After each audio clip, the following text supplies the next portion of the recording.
Hey guys, welcome along to Hellmouth Hotline. I'm your host, Rodney Stewart.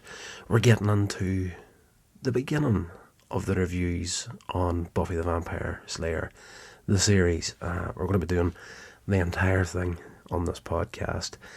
And probably about it, we will at some point jump on to the spin-off, Angel, as well, and check out that series. Beyond that, we're skipping between Buffy and the Hammer collection at the moment. We're doing all the classic reviews on that as well. So if you've got any suggestions for shows or movies that you think would be great to cover on Hellmouth Hotline, please feel free to drop me an email at hellmouthhotline@gmail.com. Completely forgot my own email right there for the show. It's on the show notes below the podcast here, so check that out. There's also all my social media links down there as well, so check out some of the other stuff that I'm doing. Right, with that out of the way, we're getting into the episode right now. I hope you enjoy it.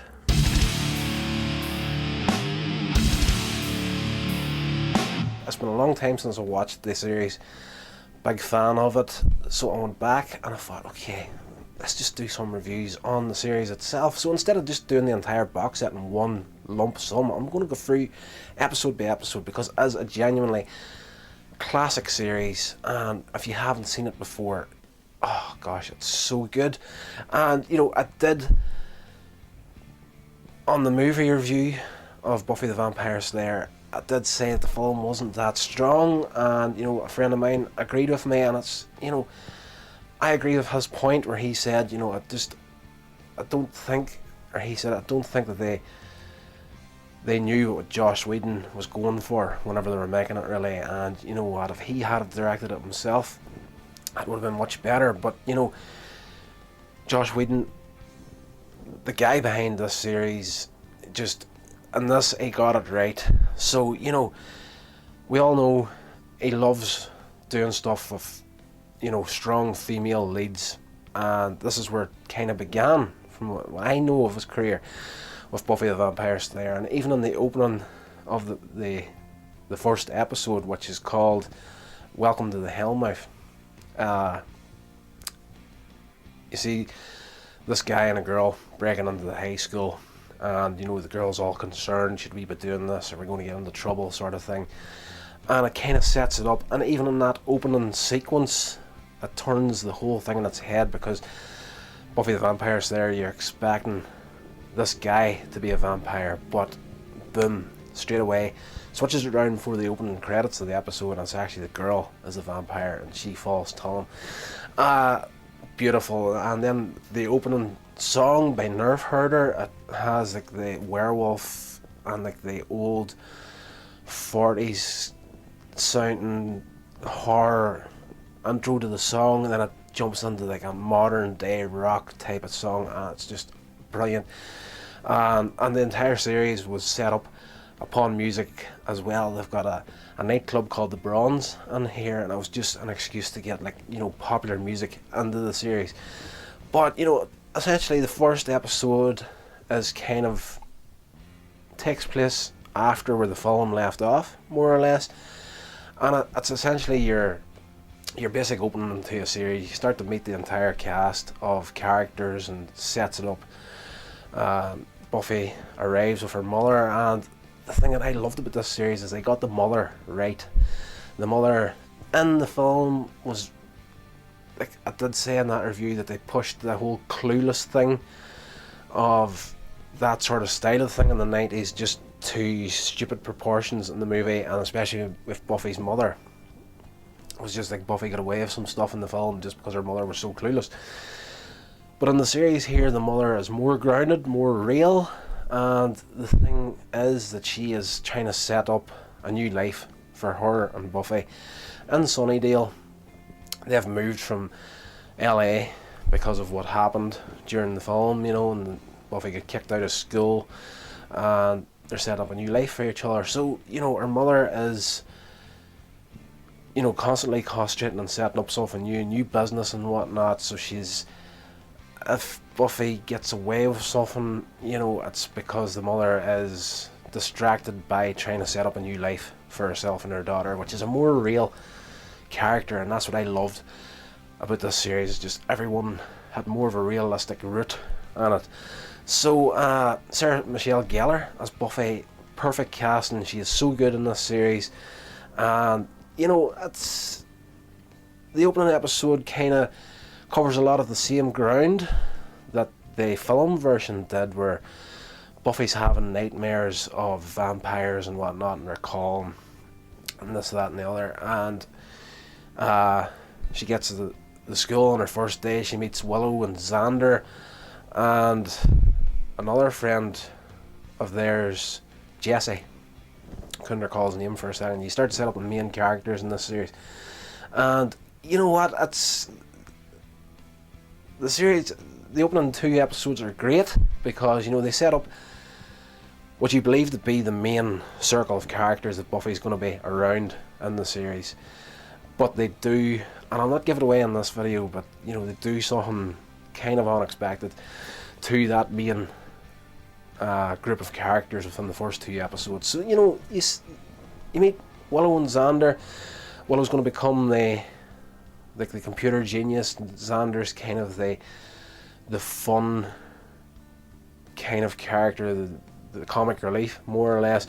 The humour is very similar to the film, but it's much more subtle and less clueless, in all honesty, and that's what I really liked about it. You still have that kind of teenage kind of light-heartedness, but it's just a lot of the jokes are just more subtle than what they were in the film. They were just, some of the stuff that they did in the film was just incredibly stupid. You meet Cordelia, will be the next main character. She is the teenage clueless character in this series, and you know what, she is, in all honesty, I'll say it up front in this first video, that she is kind of wasted on, not the series, I'm not going to say she's wasted in the series, but she is kind of wasted on season 1. They kind of have Cordelia in there as that sort of character that we know from the film and Buffy's circle. Were very, you know, a lot of them were like rich kids and just spoiled, and this is the character of Cordelia within that. We then meet Giles, which is Buffy's watcher in the series, and again, he is a more real character than what our watcher was in the film. The watcher in the film kind of had this sort of, they didn't say it in so many words, but they kind of led you to believe that he was kind of like a supernatural sort of a character in a way, and there's a thing where he can't find rest until the vampires are defeated in the series. The Watchers have like a council of just normal people that help train the Slayer. So Giles is the librarian of the school. He sets himself up as the librarian as a cover for him being Buffy's watcher, to watch over her and get her going. So, you know, the first part of the episode sets you up with the main characters, and then we find the dead body of the guy at the start of the episode in a locker.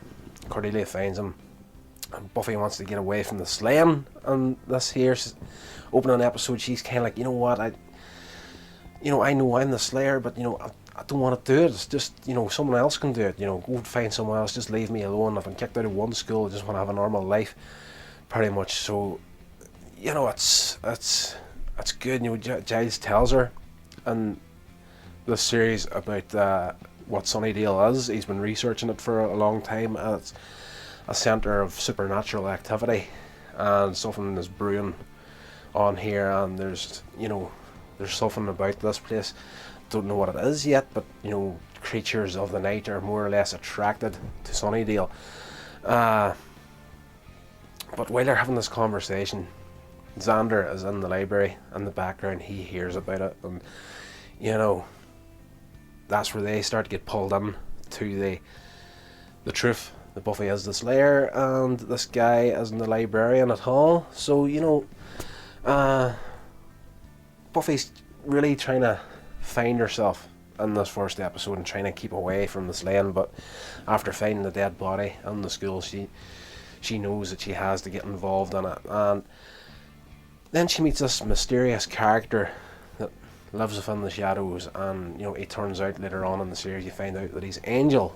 Kind of a mysterious person, and I'm trying to review this in a way for a person that's not seen the series. If you have seen the series, you know all these characters inside and out, but you know, this series is 20 years old at the end of the day. There's going to be a lot of people watching this video that's not necessarily seen the series, and you know, this hopefully it'll get them interested in going and checking it out, because it is a genuine classic. So this character turns up, and he's kind of like, you know, he wants the same thing as Buffy. He wants him killed. You think he's just like a rogue vampire hunter.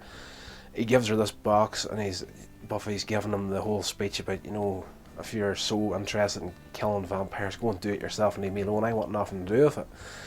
So he says, you can't turn your back on this, it's too important. He gives her this little box and walks away. She opens it up, and there's a silver cross on a chain inside it. So yes, eventually we do get to the bronze, and you kind of get that whole setup laid out, and you know, you see the live band playing. That's, as I said, that's a continuing thing throughout the series, to bring, you know, music of the day into the series. Great selling point for the show, by the way. Marketing genius. Buffy goes there to hang out with her new friend, you know, enjoy the night, and she meets Giles in there, and he just looks completely out of place, you know, the teacher hanging out with the students sort of thing. But he's there to give Buffy more training and guidance on how to meet vampires. He's giving her the whole spiel about, you know, you need to be in tune with what a vampire is, you need to sense them, this, that and the other. Giving her the big, you know, Slayer Watcher speech, making it all sound fantastic, and Buffy looks over her shoulder and points out this guy, says that's one.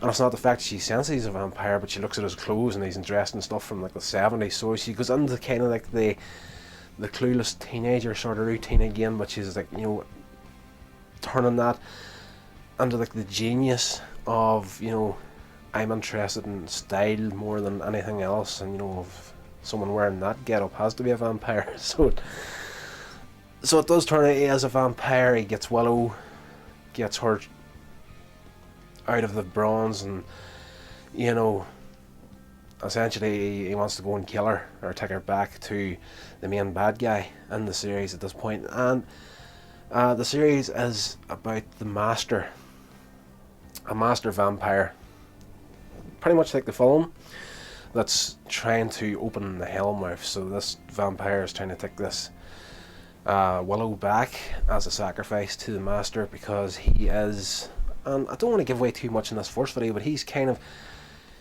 trapped from a previous attempt at trying to open the Hellmouth, and a freak earthquake happened, caved everything in around him, and whatever he was doing to try and open the Hellmouth, whatever spell he was using, kind of backfired on him. So he's kind of trapped inside a psychic bubble. So he's alive and well, but he can't do anything. His powers are reduced, and he needs to wait for the right time to break whatever this prison is that's holding him where he's at. So he's got his vampires bringing him students and teenagers to feed on.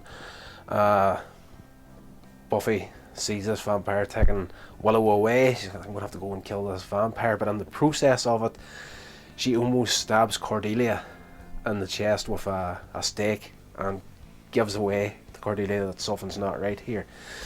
So there's a few points in the opening episode where the characters are introduced. You find out who they are, the type of personalities they have, and then how they're eventually going to figure out who Buffy is. And it's a good opening. It's a strong opening. Unlike the film, I did say the film's not that strong, but if you're a fan of the series and you watch these videos and if you check out the series, you're going to have to go back check out the film as well. Pre-warned, the film is not as good as what the series becomes, but as I said, it's good that the film happened first, and they knew what to avoid when they eventually got to the series. So brilliant opening. The opener comes out swinging, and it just does not stop throughout the entire run of all 7 seasons. They got it so right from day one. The opening episode is fantastic. Buffy confronts the vampires that are taking Willow away, and Jesse turns up too. Jesse's one of the main characters that were set up at the beginning of the episode. You have Willow, Xander and Jesse, the three main friends, and Jesse turns up as well with another vampire, the same vampire that kills the guy at the start of the episode. So Buffy's in there.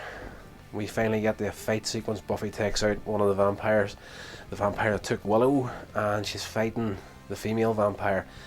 And then this other guy turns up, and what is his name? Luke, the vampire Luke. He's a big, massive guy. I can't recall his actual name, his real name, but he's one of these guys. Once you see him on screen, he was one of these guys that turned up in so many shows throughout the 90s as a bad guy. He just has that look about him. Big guy, and more than a match for Buffy. So they're fighting. The episode closes with Luke getting the upper hand, Buffy, and going in for the bite on the neck. And yes, beautiful opening. As I say, check out the series. You will not be disappointed in it. This has been a production of Coins Edge Media. Check out my social media links in the show notes. Thank you so much for listening.